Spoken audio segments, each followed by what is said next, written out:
Okay.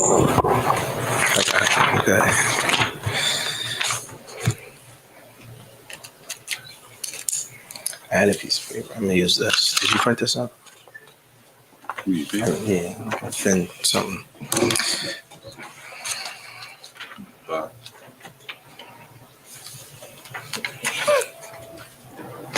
You remember that?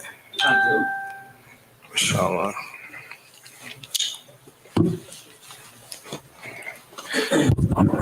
Bismillahir Rahmanir Rahim. Alhamdulillah. والصلاة والسلام على أشرف الأنبياء والمرسلين نبينا محمد وعلى آله وصحبه أجمعين. اللهم انفعنا بما علمتنا وعلمنا ما ينفعنا. اللهم زدنا علما إنك أنت عليم حكيم. اللهم اجعل هذه المحاضرة حجة لنا لا حجة علينا يا رب العالمين. أما بعد. In continuation of Kitab al-Salat from the book Zaad Al-Mustaq'ni with Imam Al-Hajjawi rahimahullah ta'ala. We started the beginning of the book, right? Today, inshallah ta'ala, we're going to cover the chapter Bab Al-Adhan wal-Iqamah. Before we get started, quick questions. What's the ruling on calling the adhan and the iqamah? Does anyone know? What do you know about the adhan and the iqamah or iqamah? What do you know? What is it? What is the adhan and what is the iqamah? What is it? Why is everybody looking away? The call to prayer. Good. Do we have to do this? Is this obligatory? It's wajib. What does wajib mean? What does that mean?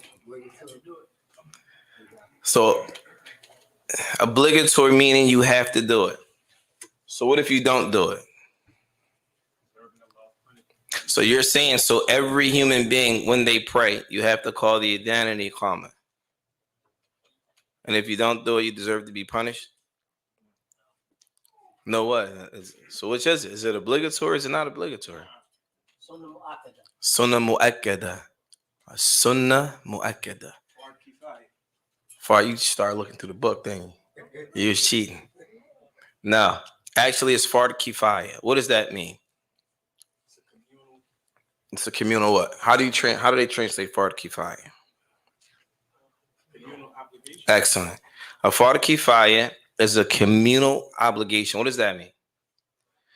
In Arabic, they say either qama bihi ba'd saqada an al-baqi. This means that if some people were to establish it, then it is removed. The obligation of it is removed from others, just like the Salatul Janazah is a fard kifaya. Like, we have something called a fard kifaya, which means it's a communal obligation. Then we have something called fardu ain, which means it is something that is obligatory upon every individual, like the salat, right? If we know Muslims are praying, there's a salat removed from other people? No. The next issue. When we speak about the salat, how important is the salat? How important is the salat?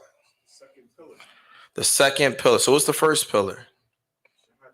Shahadatain. What is the shahadatain? Testimony of faith. You're not the only one here, Sheikh. I'm just saying, there's other people here. Yeah. What's the shahadatain?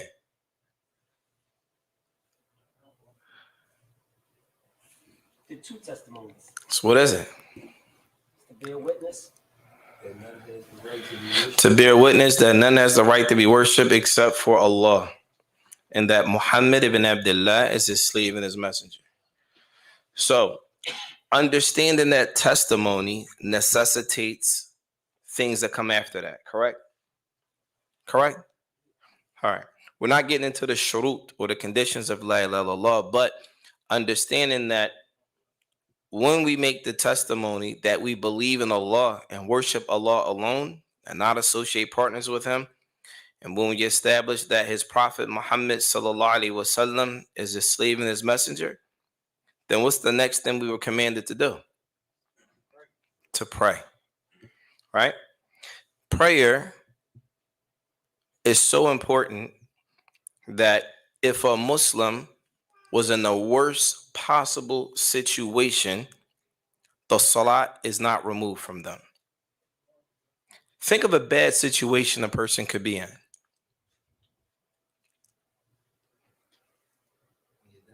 On your deathbed.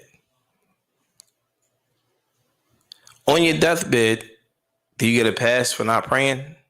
Nah. Now, obviously, if you're not cognizant, etc., that's, you're out. You're out of. But in general, a person could be in the worst possible state, yet the salah is not removed from them. Allah doesn't give you a pass. Even if you're in war, if you're in a war and people shooting at you and you're in a war and the time for the salah is in, there's a certain salat prescribed for that situation. There is no possible option if a person, if everything is going right with them, that a person can leave off the prayer.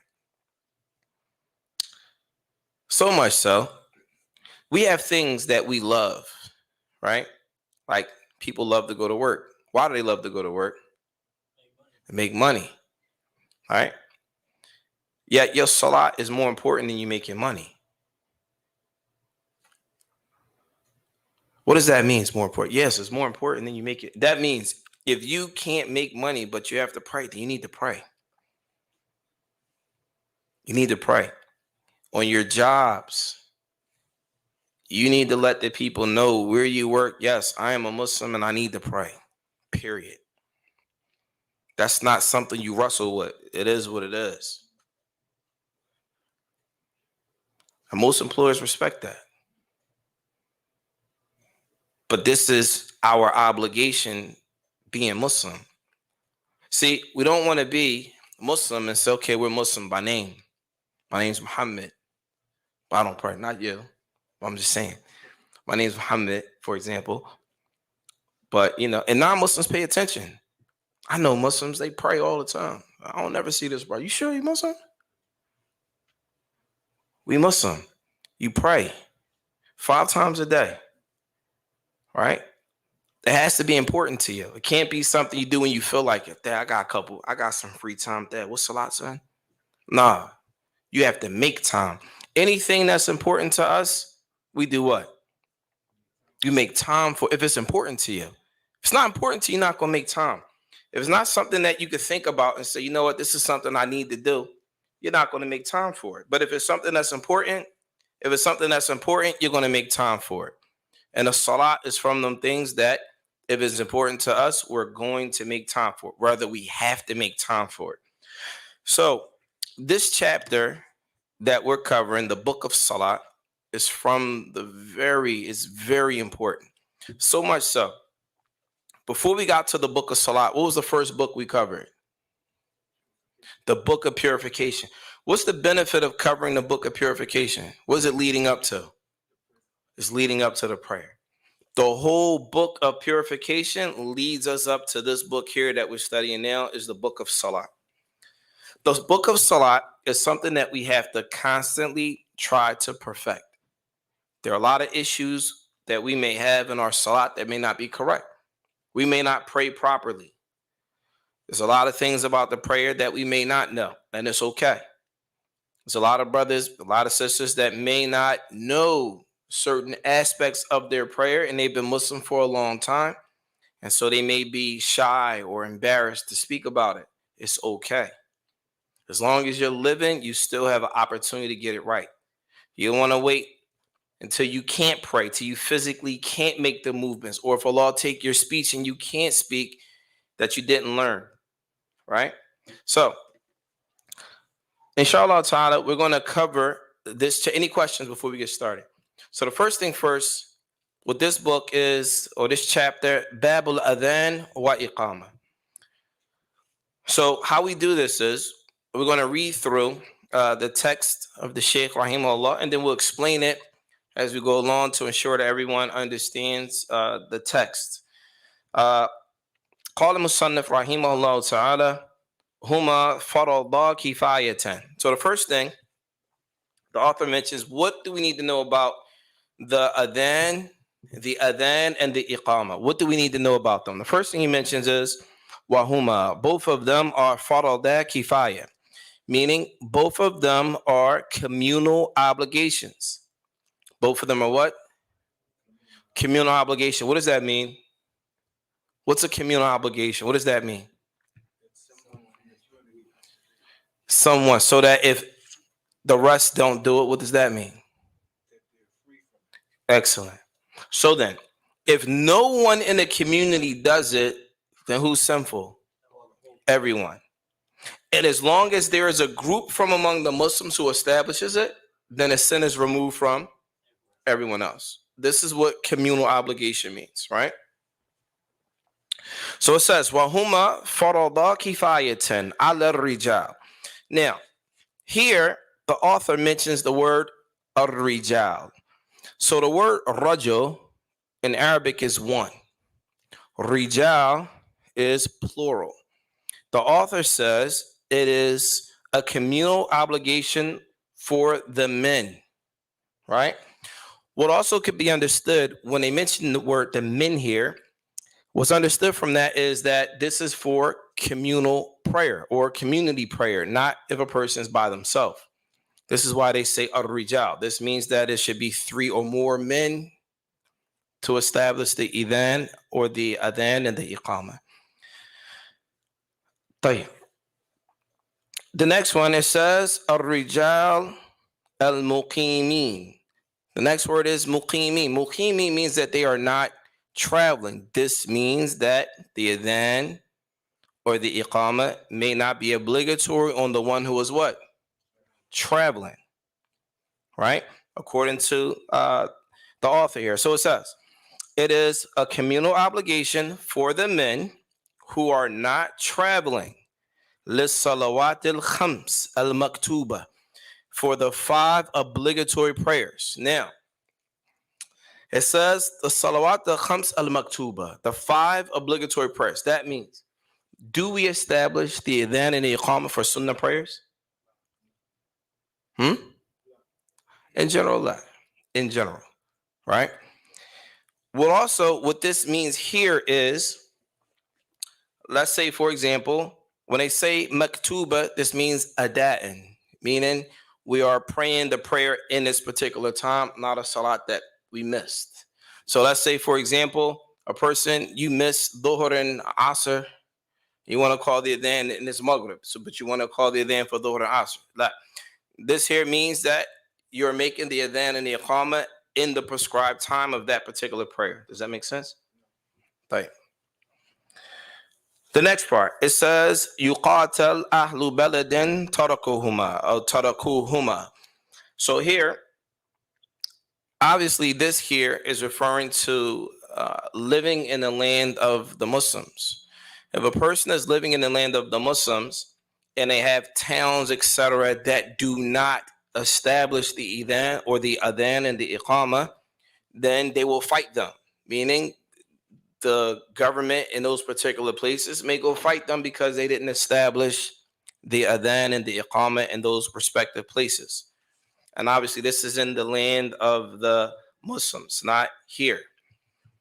The next issue, which is important to note, it says, تحرم أجرتهما لا رزق من بيت المال لعدم متطوع. All right, this is important.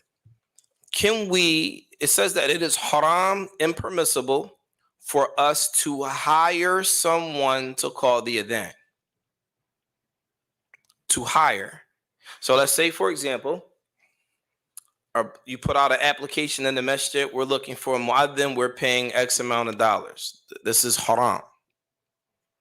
It's haram, impermissible, for us to hire someone to give them money to call the adhan. However, however,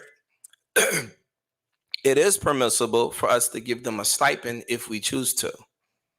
So there's a difference. What's the difference?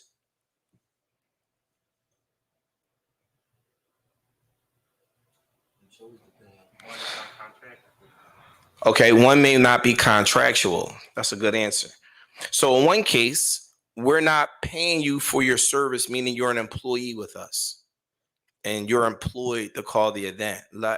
In this case, we're giving you money from the wealth of the Muslims as a stipend to do it. The only time you pay someone if you cannot find a person who is a mutatawwar, a person that's doing it for free. Does that make sense? Shaky look confused. You got me? All right.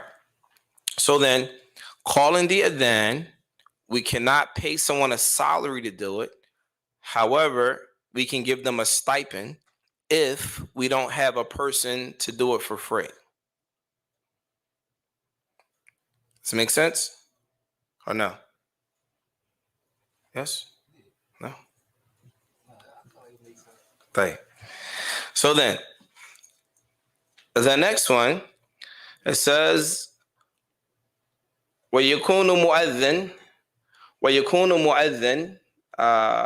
صَيِّتًا. So who can call the adhan? That's the next thing. Who can call the adhan?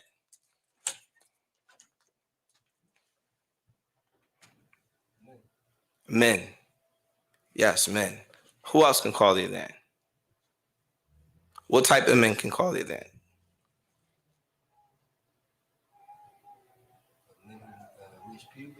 Men who reach puberty. So, call Musannaf. He says, يَكُونُ مُؤَذِّن سَيِّتًا أَمِينًا. That the mu'adhin has to be a person who has a strong voice. A person has a strong voice, right? It says aminan, and they're a person they're trustworthy. When they call the adhan, they are trustworthy in doing that. Aliman bil waqt, and that they have to be knowledgeable of the times of the specific prayers. Does that make sense? So then you can't have a mu'adhin call the adhan and no one knows, he doesn't know the time of the prayer, but he's calling the adhan. All right? Also, any questions about that?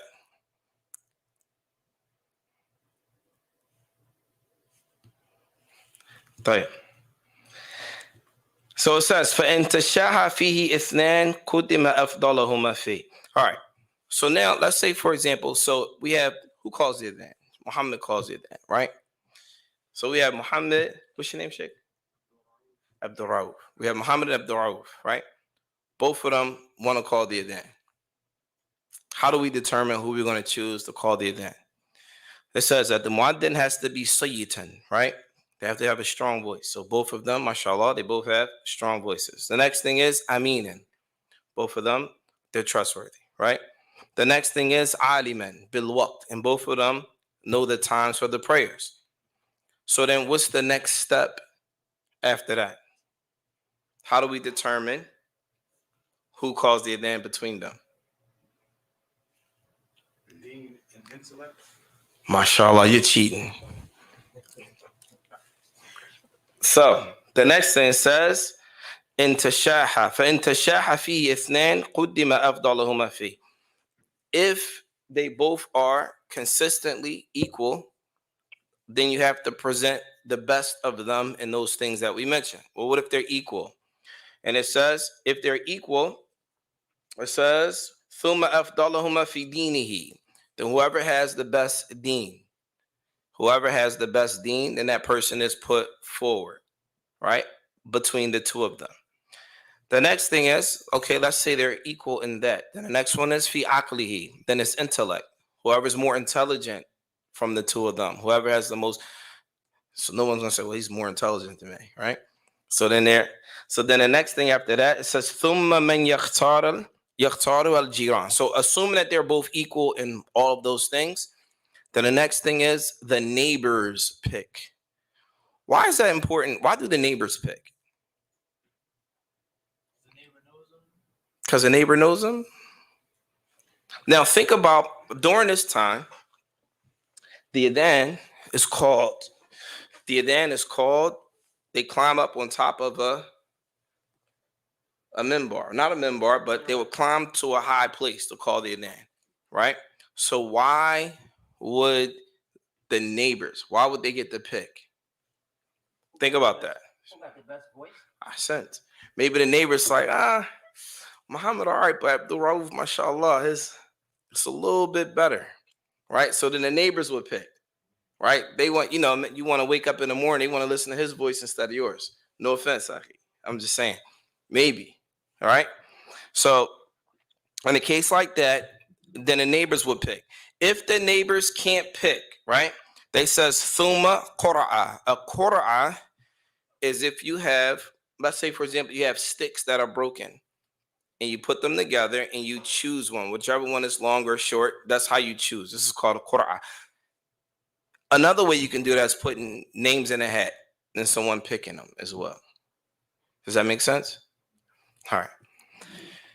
طيب وهو 15 جملة يرتلها على علو.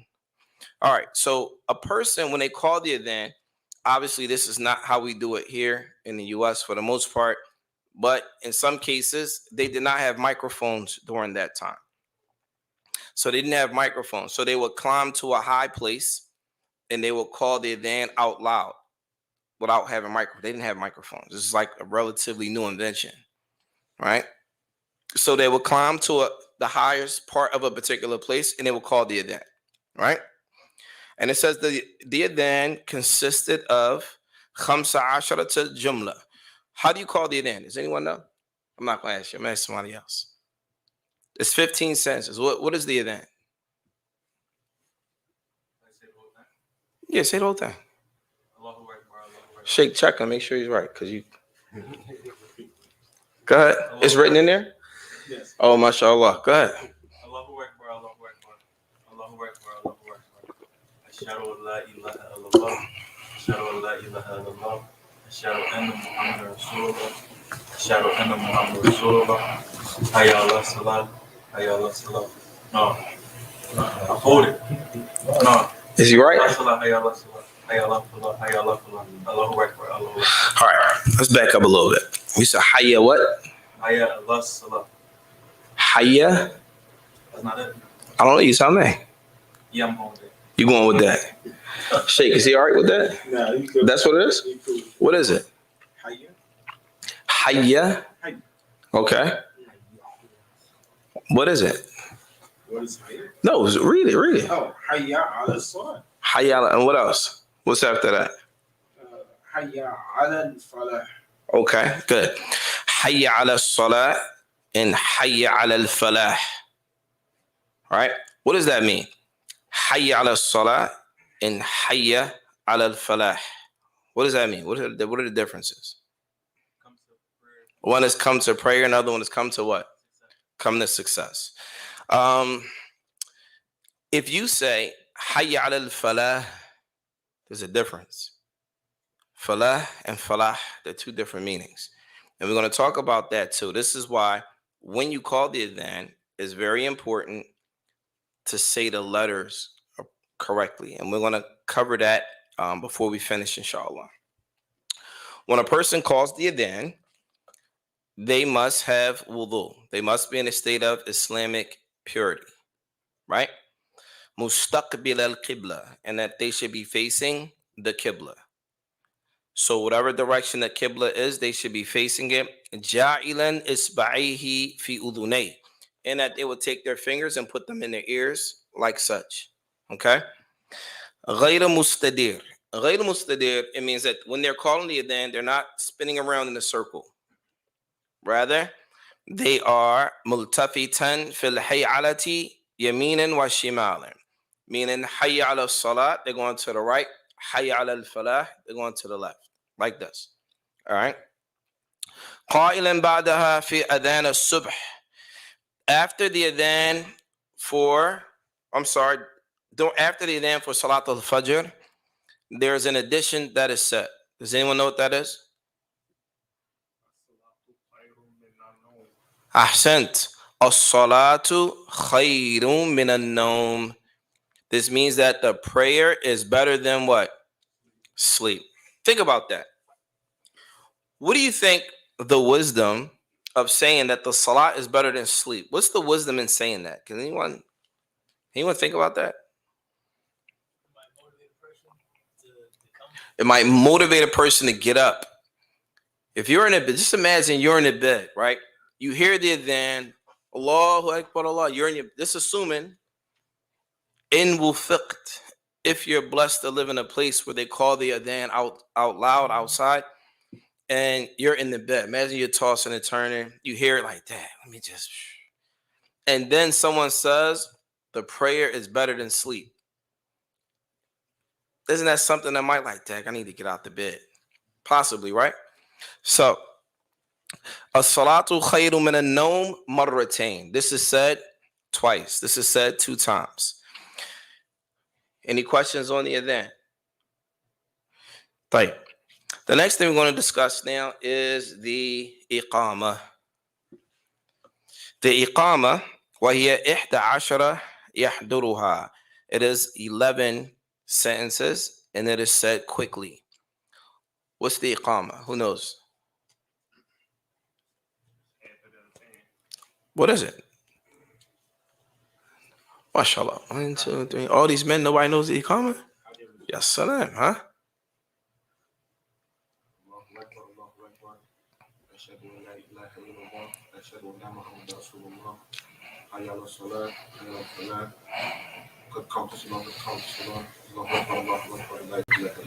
MashaAllah, tabarakallah. Excellent. That's the iqamah, right? So what do we need to know about the iqamah? It says, يُقِيمُ مَنْ أَذَّنَ فِي مَكَانِهِ إِنْ سَهُلَ. So essentially, whoever calls the adhan should be the one calling the iqamah. It's not an obligation, just recommended. So it's possible that someone can call the adhan, but they will not call the iqamah.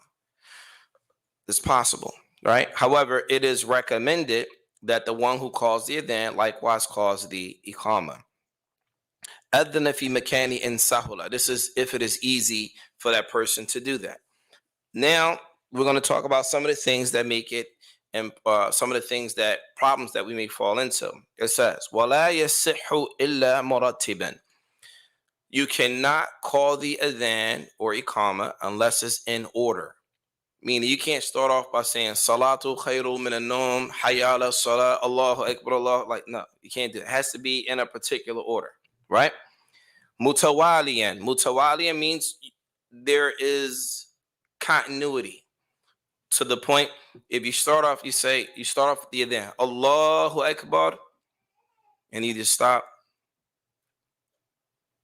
walk away, come back. Allah, like, no, it has to be mutawaliyan. It has to be a smooth flow. It can't be large gaps between them. Is that clear? Right. Let's see what else. Min adalin. The one who calls the adhan or the iqamah should be just. It should be a just person. Right? A person that is just, right? So we just met with a few scholars that we actually studied with over the years. So the issue of a Muslim being just, right? So he said that perhaps maybe 100 years ago, 30, 40 years ago, a Muslim that was just then, or rather, if you take a Muslim today and apply them to the rules of being just, then no one will be considered just. So then the measuring stick changes based on the time period that you live in. Did that make sense? Like, for example, he said that the Muslims today, none of us will be able to live up to the standards of the Muslims in the past. Nabi alayhi salatu wasalam, he said, khayru qarn qarni. The best of the people is my generation. Thumma ladina yalunahum. Then the ones that come after them, then the ones that come after them, then the ones that come after them. So this means that the fact that we're alive right now, we represent the worst generation, the one that we're in right now. So if you take the best from among us and compare them to the worst from among them, it's not going to be equal. Did that make sense? So, nasallahu salam wa afiyat. May Allah help us. So he says, walau mulhinan. Now, when we call the adhan,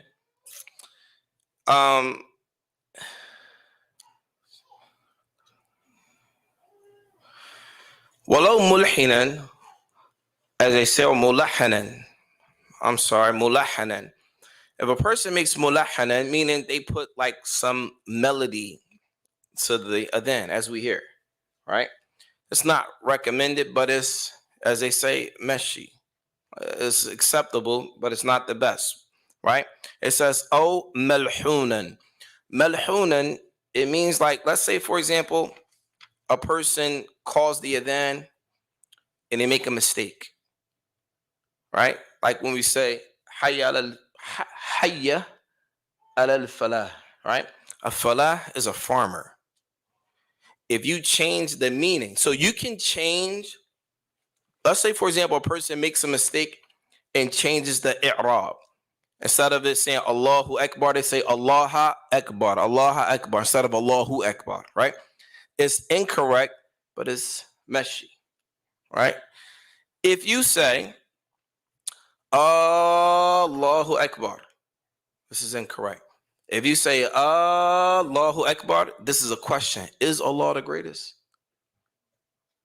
Right? So this is why it's very important that you're looking like, huh? Because I hear that.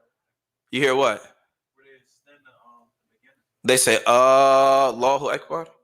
It's a khata. This is now this type. If you make it the adhan like this, is incorrect. This adhan is unacceptable. Not here. No, not here. I'm just saying like. The thing is, we have to be important. It is very important that we understand when we call the adhan, we know what we're saying for the most part. Unfortunately, we live in a time where people that don't know think they know. Right? People that don't know think they know. So sometimes we find people, because you've been Muslim for a long time, you put yourself in position and maybe you don't know. The problem is we have in Islam, we have the word jahil, right? What does jahil mean? Ignorance, right? But the word ignorance is a harsh term, right?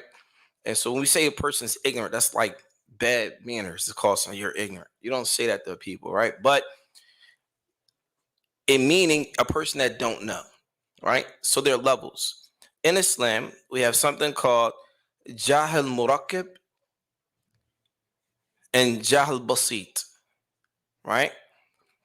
Jahil basit, it means a person don't know, but it's a simple form of them not knowing. That means you're not gonna, for example, this brother, he doesn't know the adhan. He doesn't know the adhan, and he knows that he doesn't know the adhan, so he's not gonna come to the masjid and just call the adhan. He's not gonna put himself in that position. Why not? Why wouldn't he do that? Because he know that he doesn't know, right? We have brothers, I've seen brothers, there are other brothers around, they know that brothers know how to recite Quran, but then they'll jump up and lead the salat and make mistakes. The second type of jahil is called jahil murakkib, right? This means that the person doesn't know and they don't know that they don't know. This is the worst kind. Why is it? What makes this the worst kind? You can't, it's hard to correct them. If a person doesn't know, you know that they don't know, but they don't know that they don't know. In fact, to them, they do know. This is a big, big problem. It's a problem with people that teach Islam. It's a problem with people that think they practice certain aspects of the religion. It's a big problem. And this is why our religion of Islam, it calls for a person to have some type of humility. Humility, in a sense, in a lot of ways, but especially when it comes to knowledge of the religion. You may think, I'll give you an example.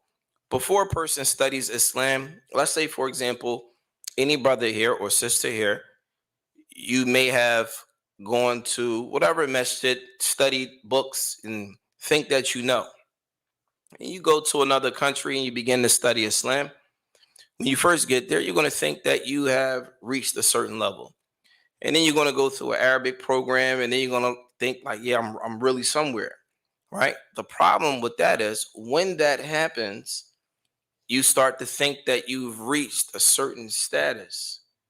And then the more you learn, you realize the less you really know.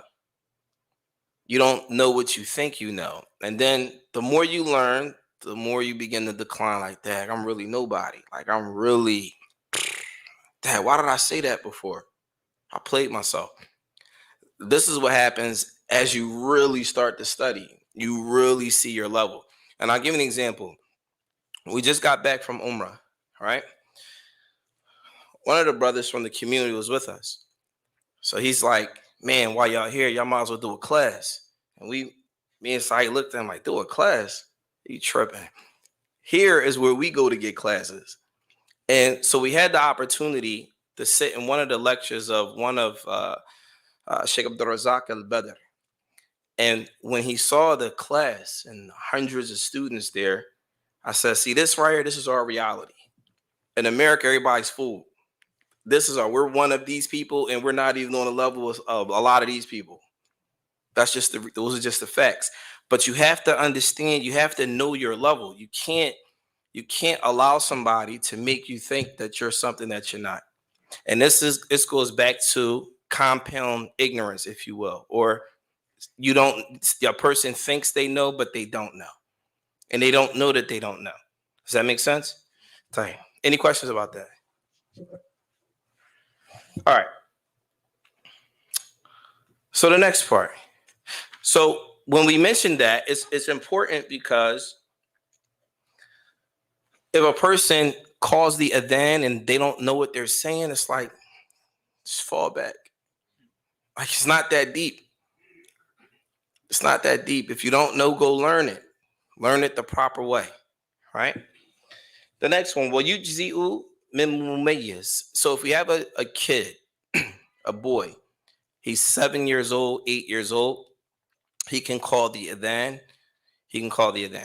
Right? Yujzi, right? يُبْطِلُهُمَا فَصْلٌ كَثِيرٌ. The adhan is null and void if there's a long break between them. We just mentioned that previously, right? وَيَسِرٌ مُحَرَّمٌ.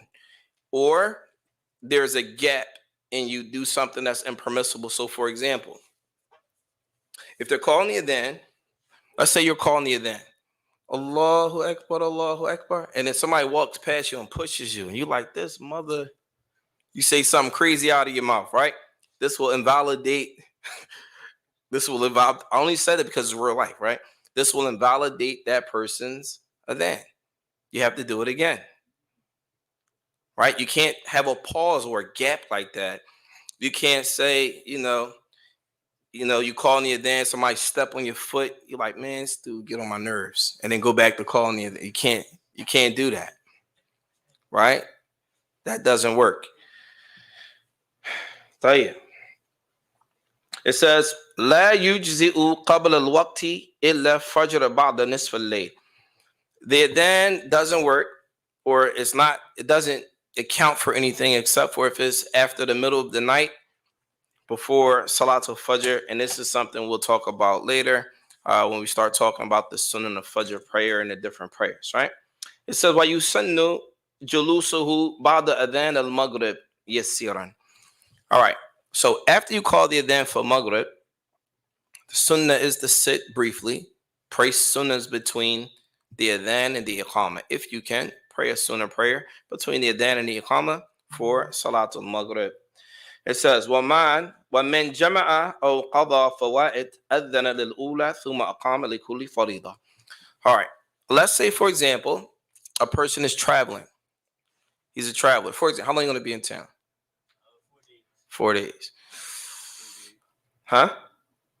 What's 3 days? You going to be here for 3 days? You traveling too? I'm confused. He said he's going to be here for 4 days, right? What are you talking about? You said what's traveling, right? No. I said, who's traveling? Oh. But now that you said that, what's traveling? What's traveling? What's traveling? Uh-huh. Traveling. It's 3 days? Does anyone agree with that? Depending on the distance. What's traveling? Does anyone know? I thought it was 3 days. Is it 3 days? Yes, 3 days. 3 days. Anyone agree with that? What's the conditions? But would the conditions override the principle? Would the conditions override the what does that even mean out here? Would the conditions override the principles? That was not. What does that mean? Explain that to me. You have your rule, like the ruler, and then you would have things that can go with or counteract, right? Or am I tripping? I'm not gonna say you're tripping. I just don't understand what you're saying. So I used the wrong word. So like, not the deceptions. No. No, what did you say? So you got the rule, and then you would have things that can counteract. You have the rule. You have things that go against the rule. Yeah. What are the rules? What are we talking about? You said what's traveling, and I said 3 days. Okay. So when we travel, we first thing we gotta understand the distance, right? Right. Right. All right.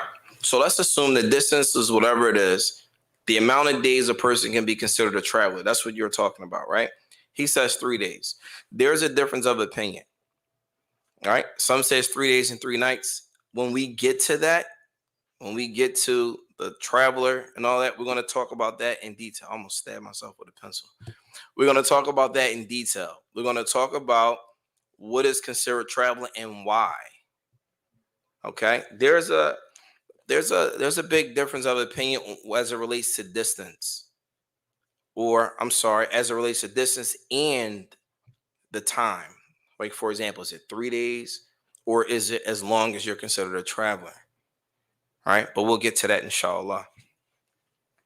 So it says if a person is traveling or if a person misses salats, let's say you slept all day, you slept all day and you missed Dhuhr, Asr, and Maghrib. So now you have to make up how many salats? 3, right? And now it's time for Salatul Isha. This is a good one because we're going to get in all of this, right? So Salatul Isha just came in. You wake up. You miss Dhuhr, Asr, and Maghrib. And right now is what time is it? Salatul Isha. What do you pray first? You pray Isha first? Right. So Isha is wajib muwassa. This means that right now is the time for Salatul Isha, but you have time to pray it. So then what's the first salat you make then? He says Dhuhr. So if you're going to take that position to pray Dhuhr, then Asr, then Maghrib, then Isha. But we're going to, just for argument's sake, we're going to do it that way. He's going to call the adhan and he's going to make an iqamah for each salat. That's if he's with a group. Does that make sense? Did I lose you? Okay. So he's going to call the adhan. He's a group of brothers. He's going to call the adhan. He's going to make the iqamah for each salat. All right. Now, let's say a person woke up and let's say Salatul Isha was getting ready to go out.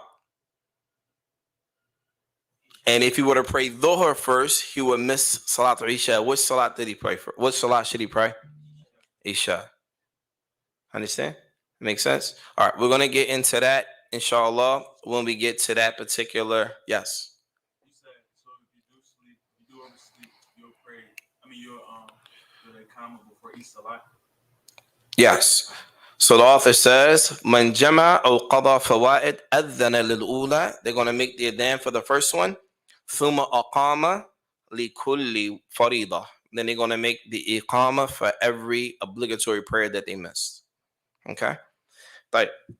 It says, وَيُسَنُّ لِسَامِعِهِ مُتَابَعَتُهُ سِرًّا وَحَوْقَلَتُهُ فِي الْحَيْعَلَةِ. All right. So this means that when the mu'adhin calls the adhan, he says, Allahu Akbar, Allahu Akbar. You, as a listener, should what? Repeat. Sirran. You can do it to yourself. Right? To yourself, right? Then it says, when they say, Hayya ala salah, what do you say? La hawla wa la quwwata illa billah. Right? طيب. And it says, وَقَوْلُهُ بَعْدَ فَرَاغِهِ. And when a person finishes the adhan, does anyone know the dua? There's a dua that you make. So, Once the mu'adhin calls the adhan, you follow along. Allahu Akbar, Allahu Akbar. You say it to yourself. La ilaha ashhadu an la ashhadu an la ilaha illallah. Hayya ala salah, la hawla wa la quwwata illa billah. La hawla wa la quwwata illa billah. And then you follow along to yourself to the end. Once he finishes the adhan, we make the dua, Allahumma rabba hadhihi ad-da'wa. Oh Allah, the Lord of this call, ad-da'wata tamma, the Lord of this complete call, was Salat al-Qa'ima, and the Lord of the Salat that has been established. Ati Muhammadan al-wasilata wal-fadila.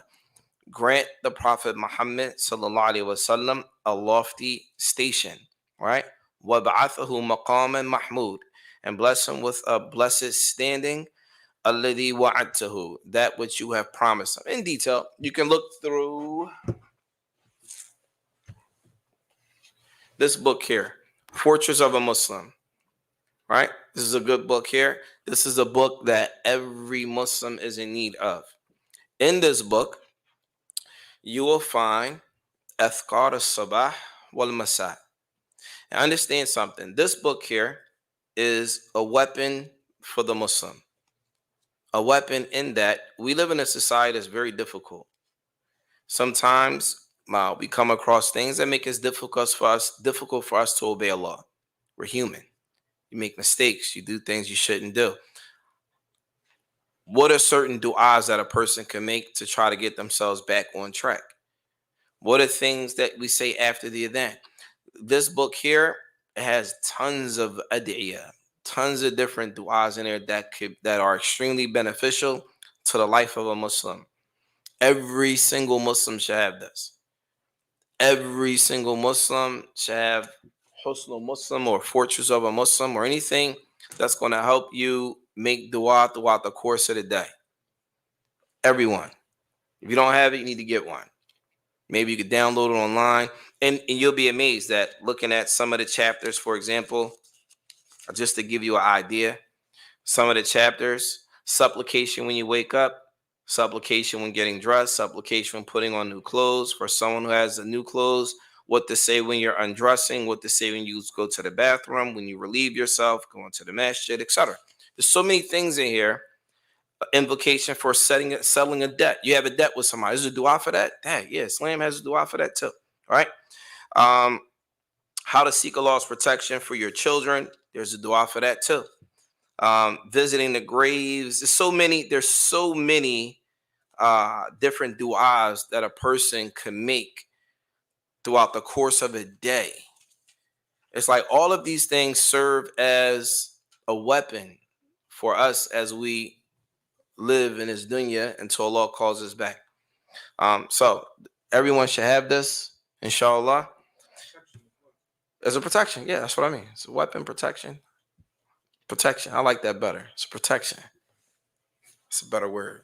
Anyway, this book serves as a protection. Alhamdulillah. At any event, we're going to finish with that. Our next class, I don't know if we're starting. There's a class that we're supposed to be starting on Thursdays called I Want to Be a Muslim. I don't know if we're going to start this week or next week. I got to check with the scheduler. But we'll figure it out. And then the next time we have this class, inshallah, we'll be going through the shurut of salat, the conditions of salat. Any questions? No questions? None? Fine. No one has any questions? So everyone knows everything you need to know about the adhan. What's the ruling on before the iqamah? You supposed to be sitting? You're not making sunnahs? Before the iqamah? No. What do you mean? It says instead of standing for the iqamah is called, or you supposed to sit? I'm confused. Are you saying that? No, the thing get called. So a person calls the adhan. No. People either making sunnahs or they stand there while waiting for the iqamah. It's better to sit for the iqamah until the iqamah is called to join the salat. So are you saying if a person comes into the masjid, should they pray their tahiyyat to the masjid before, like the Not the masjid, yeah. In general, So say you make it soon as a couple minutes to the. So say after a person calls the adhan, are you saying do you get up and stand and wait for the iqamah to come? No, I'm saying you sit before the iqamah rather than stand. Is there a ruler on that? That's the question. Do you sit before the iqamah as opposed to standing? Why would a person be standing? He's standing talking to somebody. Oh, you're saying like what is the proper etiquette? No. Allahu Alam. I don't know. Allahu Alam. Maybe when we get to more details into the salat, maybe we'll come back and hit that again. But as of now, off the top of my head, I can't think of. Yes. When is the last time to pray Isha? That's a good question. What is the last time to pray Isha? The ulama differ. Some of them, and we're going to cover that when we get to the salat in more detail. Some of the ulama say that the last time for Salat Isha is right before Salat Fajr. Some of the ulama say la, it goes all the way up until the last third of the night. Some of them say la, they say it's actually before that. I don't have a me personally. I can't say is this or that. I will say when we get to that, we're going to talk about that in a lot more detail. But in general, some ulama say it's all the way up until Fajr. Some say no, it's to the last third, before the last third of the night. And Allah knows best. We'll talk about that inshallah. But it is the longest between that and probably Dhuhr, between Fajr and Dhuhr, those the longest gaps. Go ahead. So if a person, like you said, they overslept, they missed Dhuhr, Asr, Maghrib, and it's time for Isha, and they're at the masjid, and the imam is about to start praying Isha, but technically he missed. So all right, so that's a good question. So the brother said, what if the person missed all those salawat, Dhuhr, Asr, Maghrib? So my question is, was he asleep in the masjid? No, I'm saying maybe. I just wanted to throw that back at you because you try to trick me up. Was he asleep in the masjid? He was Sleep in his house? So you're saying he woke up, missed all those salats, and then went to the masjid? First of all, he's wrong. If he missed Dhuhr, so this is an easy way for me to get out of answering the question, but I'm gonna answer it. No. Listen. The first thing is he knew. So you're saying he got up, realized he missed Dhuhr, Asr, Maghrib, and he looks and it's time for Isha. He knows it's time for Isha. So instead of praying those salats, he gets dressed, makes wudu, get dressed, leave the house, walk down the street, however long he's going to go, and prays in the masjid. First of all, that's a mistake. It's a mistake because Nabi alayhi salatu wasalam, he said, إِذَا نَامَ عَنْهَا فَصَلِّيهَا لَمَا ذَكَرَهَا. Nabi alayhi salatu wasalam, he said that if a person oversleeps with the salat, you salli lamma dhakaraha. You pray the salat as soon as you realize you missed it. So as soon as he woke up, he will have realized that he missed several salats, right? So then it's for him at that point in time to make wudu and to pray right then and there. That's number one. But to answer your question, let's say he just wound up in the masjid. He missed Dhuhr, Asr, Maghrib, and they're praying Isha, and he gets in there and they're praying Isha. What do you do? All right. Some ulama will say he can pray Salatul Isha with them. And then once he finishes praying Isha, then he go mix up the rest of the Salat. Okay? Fine. Any other questions? That's it? That was a good question now. You got any more? Jazakallah khair. Anyone else? Fine. You sure? Go ahead, Sheikh. The Jahil Murakkab. The Jahil Murakkab. The compound ignorant. That's a harsh word. I want to get, we should get away from like calling people ignorant. That's like a harsh word. All right. We'll just say, what's a better way of saying it? The one that just doesn't know and doesn't think that they don't know. Okay, so let's say, for instance, there was a person in a teaching position, right? right? And the people following him, right? Following him in things that may not be correct, are they still held accountable? A person muta'abbid bima ya'lam. A person worships Allah based on what they know.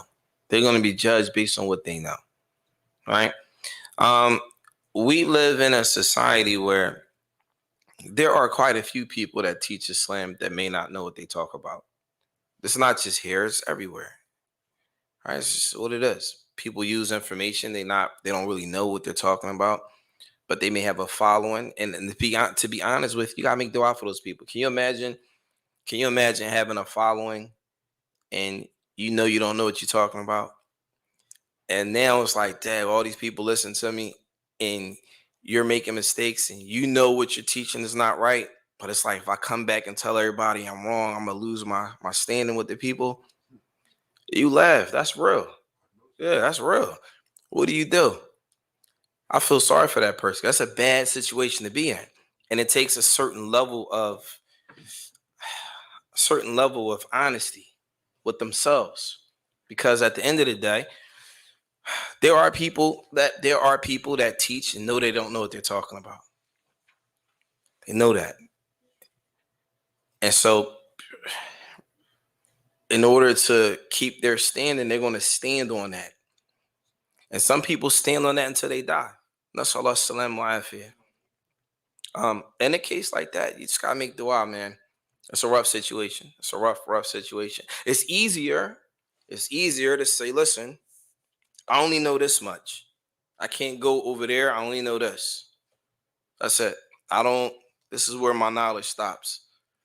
You don't lose no points for that. But it takes a certain type of person to be able to do that. May Allah make us all from those people. I mean, like, are we done? All right. Subhanaka Allahumma wa bihamdika ashhadu an la ilaha illa anta astaghfiruka wa atubu ilayk. Assalamu alaikum wa rahmatullahi wa barakatuh.